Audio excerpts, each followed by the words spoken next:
Hi, everyone. Welcome back to A Message of Hope. My name is Monet Souza, and today it is a great pleasure to be welcoming on Aleksandar Milicevic, and we are going to be talking all about his new film, Irena's Vow, about his acting career, and so much more.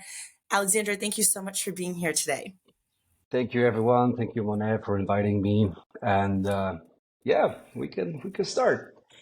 Yes. So, can we maybe start with a little bit about you? Can you give us an introduction of who you are, where you're calling in from, and maybe giving us a little glimpse into how your acting career got started? Yeah, so I'm a Polish actor, actually half Polish, half Serbian. My family moved to Poland during the Balkan Wars, and well, my the whole thing with my acting began in Łódź Film School. It's pretty known film school for for cinematographers. It's operators in Polish, but cinematographers, the most known Polish cinematographers.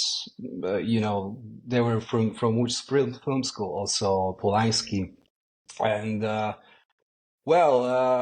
I didn't finish that school.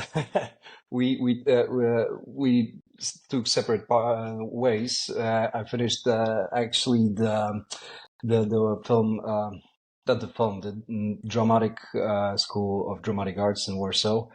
And yeah, but my career basically started in Łódź. It was that's a really crazy story. There was, I got a call during the summer between the first and second year, and that was a friend of mine, and she called me to ask me if I'm doing anything during the summer. Do I have any plans or anything? I said, well, not much. Like, tell me what's going on.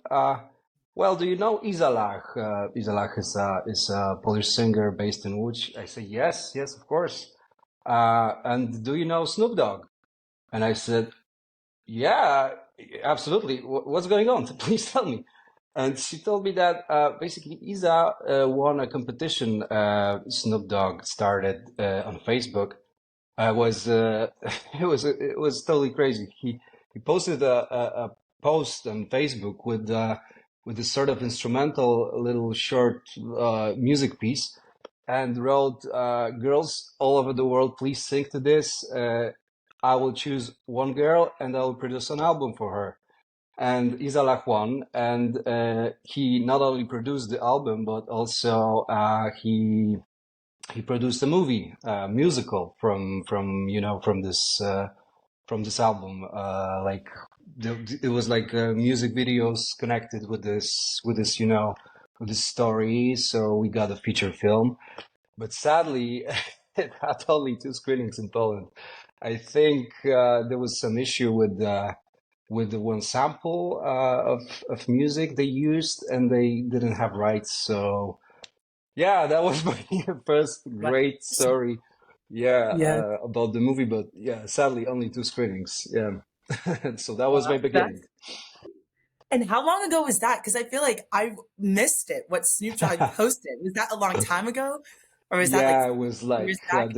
those two screenings were like 10 years ago, I think. Wow. We shot it like 12 years ago. It was long story. It was yeah, it was long Oh time my ago. God. Yeah. That's wow. That is a crazy story, like you said. So I would just love to know, like, how has your like career developed to getting you to be one of the actors in Irena's film? Like how it all began there and where it is now and where your career is today. Well, education, I think that's the way to do it in Poland because well, you kind of need to prepare beforehand before, starting the actual thing, starting the working. At least it was the way to do it. When I started, right? We weren't like our professors or teachers didn't encourage us to work during the the course, the semesters. Uh, well, that was the way back then, but now it's a little bit different. Yeah. Uh, but anyway, after my education, I started working pretty quickly actually, and yeah, I did some features. I think I have a pretty nice career in Poland. I don't know. It's not for me to to think of it in any way. But well, it was one of those parts in my way in my career, this whole movie. So uh, it was, but we didn't really like properly cast. I don't want to say properly cast for it, but it was made through self tapes. I don't know if you're familiar with this form of auditioning. You don't meet No. actual people in the room, producers, casting directors, but you kind of send self tape. So you Okay. record yourself and prepare a scene and record it, and then you send it. And I remember I recorded it in Warsaw, and it was pretty, it was a new thing, the self tapes.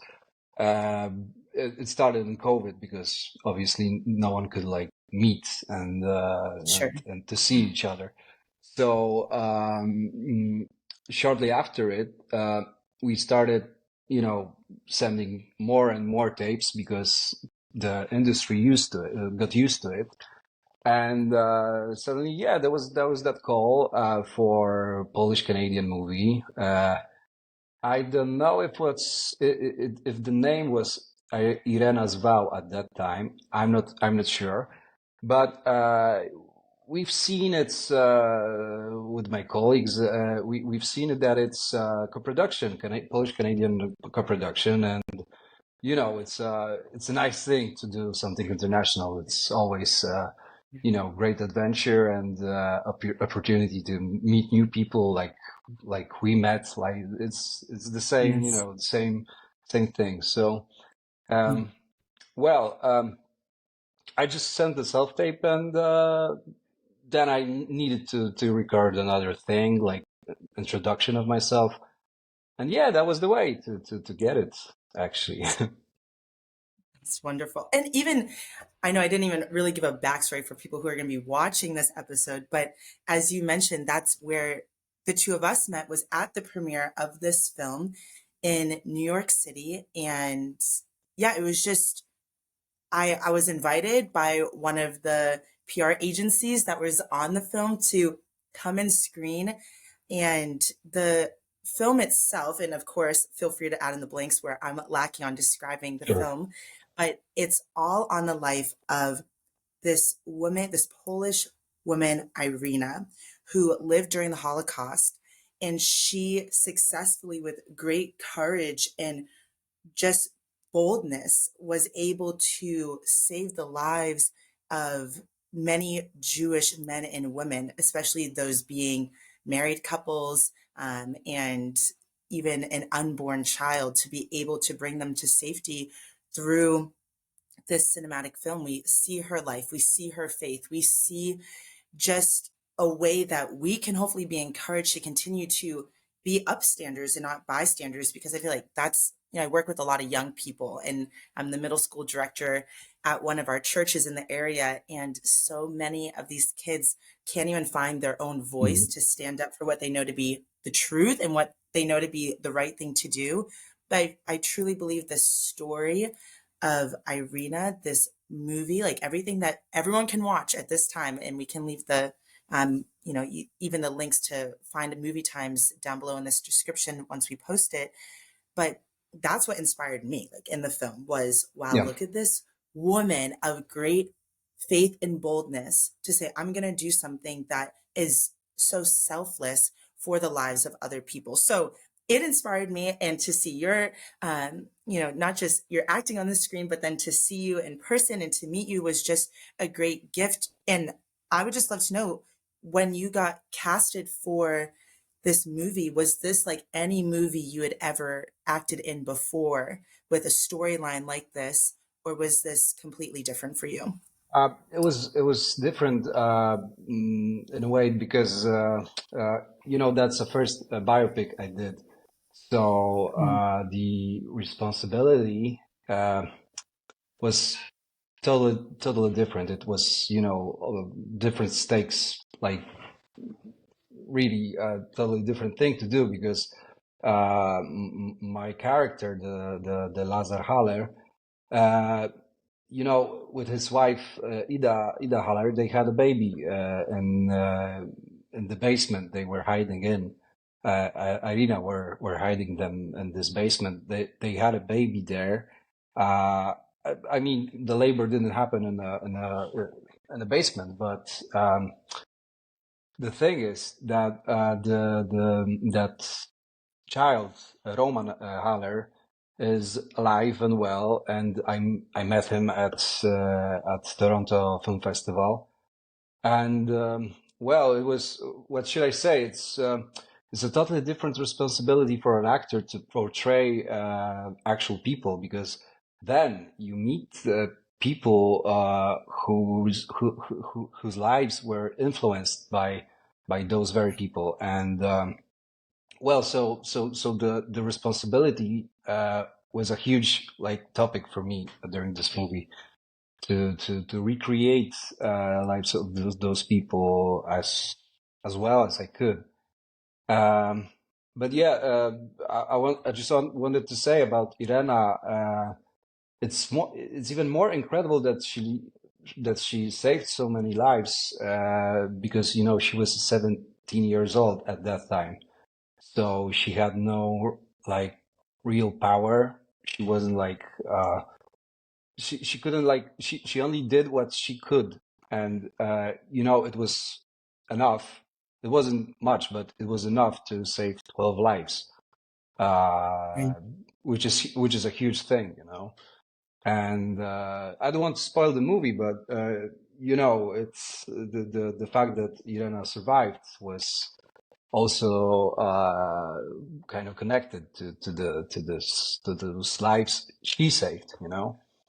Uh, Exactly. it's a great role model, I would say, not only for Catholics, for I don't know, Jews, whatever. It's a great character for as a role model for anyone. Mhm. I agree with you. And I'm going to put you on the spot here with this question. Yeah. How, because again, I don't really know the background. We didn't get a chance to talk about your background of faith, but was your faith affected at all during the filming of this movie, this true portrayal of what actually happened? Were you like during it or even post production, were you changed at all in that sort of way? Well, the the faith thing wasn't a big thing for me during the shot, and I tell you why. Because we were telling story about the people who were hiding from the Nazis, from the bombs, and the actual thing, the actual almost the same thing happened. Really like whoopsie, sorry, 300 kilometers from the place we were shooting. It was happening in Ukraine at the time when we were shooting. So Right. the war in Ukraine started 2 years ago in February, and we started shooting in March. We didn't really know how the war will develop at that time. We didn't really know if the whole thing will move to Poland. We didn't know that. So we kind of felt for those people very much. At least I did. And there's I don't know if I'll put it right, but this whole collectual thing of feeling for those people and making a story of something that happened on the same land, actually, because the story happens in nowadays Ukraine, in Tarnopol. It's something you just you just know that you're doing a good work telling the story, no matter what. I mean, no matter if it will be, I don't know, screened and for 2 months in the US or for like 2 days in the US. the story is, as important to tell. I Yes. mean, this one, yeah. Hmm. That's true. And I am excited for everyone who is watching to get themselves to the theater to support this film, to support even just the reminder that the Holocaust did happen, because there are so many people who are trying to get rid of that part of history and not look at what happened some years ago. But again, your Yeah, acting was phenomenal, along with all the other actors thank and you. actresses, and meeting the director and the producers was just again, like I said, a great gift in New York to just see their the way that they were able to portray so beautifully and cinematically what happened in Holocaust during the Holocaust in uh, Irena's life. I would just add one thing. It's very hard to run from a Holocaust, and especially in Mhm. Warsaw, because every day you're passing like actual, you know, buildings that were destroyed during the whole thing. You sometimes when you go to Wola district, you know that there was a Jewish ghetto at those exact places, and you're like the whole thing is present with you all the time here in Warsaw, and the thing maybe in America is that people don't have this actual evidence, physical evidence of Holocaust that Right. of course happened. And I wanted to add only one thing, how this story was, started to be.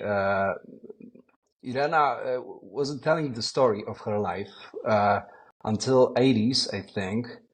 The only reason she started telling the story was that she was called by someone who was making his master degree. It was a student, and his thesis was did Holocaust actually happened? And he was very biased towards the he thought more of that way, that Holocaust didn't happen, and he's kind of started asking questions in a very biased way, and she was shocked and she couldn't sleep that night, and next day in the morning she decided to never ever stay silent about this, and that's the only reason that we know this story, because she was Right. absolutely silent with her family, with her friends about what happened and during the war and her life, Mhm. and it's more Exactly. And incredible so, because she saved so many lives. Her life was endangered so many times, and well, it's true. And even there's so many Holocaust survivors who they're now passing away. And that's exactly what we heard when we were in New York is, from those who are on the creative side of the film was just like so beautifully said, she asked, who will tell the story? And we hear now, like, don't worry, like your story, Irena, will continue to be shared. And it's through this film. And I really pray that everyone watches it because we need to be reminded, number one, that it did happen, and two, to just see the life of this beautiful young teenage girl who stepped out in boldness and was like, I'm going to do what I need to do and what I know to yeah, be right. yeah. Um, so, And she, the great strength she had was within her. It wasn't something, mhm, outside of her. It was her inner moral sense. And that was the only thing she had, or like, the only thing mhm. she stick to, that's actually, that's very, very, very, that's great for this character to, I think everybody should watch this film. Yeah. Mhm. I agree with you. And also, like I said, I will leave where people can go and watch the film in the description below this video here. But where can people also go to support you in the films that you've been in, or if they want to follow along with the work that you're involved in as well? Well, if anybody's like curious about my previous work, I not only played a Jew in the basement during the World War II, but only had a chance and also had a chance to play a German SS officer in the movie Black Mercedes by Janusz Majewski. That was my first lead. And I think it's on a Netflix in the US. I think it's still available there. So if someone is curious about my previous work, that's a piece worth seeing. So I did some rom-coms like Planet Single 2, Planet Single 3. I think it's on the Netflix too. So yeah. Great. Yeah, no, that's wonderful. And before we get to wrap up here, would you add anything else about why people should watch the film, the ways that you have been shaped and molded by playing one of the roles in this film? Would you add anything else? Well, that's I've seen this movie in so different environments, and in U.S., in the New York, in Montreal, in Canada, in Vancouver, which happened, by accident, and we did those improvised question and answers because people were just curious about us. I'm talking about my friend Maciek. We were there together. He plays the Rokita in the film, the main antagonist, and he does it really, really well. Well, we've seen it in such different environments and with totally different people, and common thing for the whole viewing of it was that there is very universal story about how courage can do wonders. Like even if you're not particularly I don't know, very powerful human being, or you're very young, what actual courage can do in your life and in life of others. And it's not only a movie about Holocaust. It's not only a movie about young Christian girl who just follows what her heart tells her, but also the universal story about the courage. And I think it's worth mentioning that because that's very universal for everybody. Yes. No, that's wonderful. Well, again, we both have seen the film. Hopefully, all of you watching can be sure to go to your nearest theater and watch as well. And Alexander, thank you so much for taking the time to sit Thank you down very and much. talk with me today. You're welcome. And everyone who's watching, we'll be sure to post another video for you next Thursday. Be sure to give Alexander a follow and watch Irena's Vow today. God bless everyone, and we'll see you next time.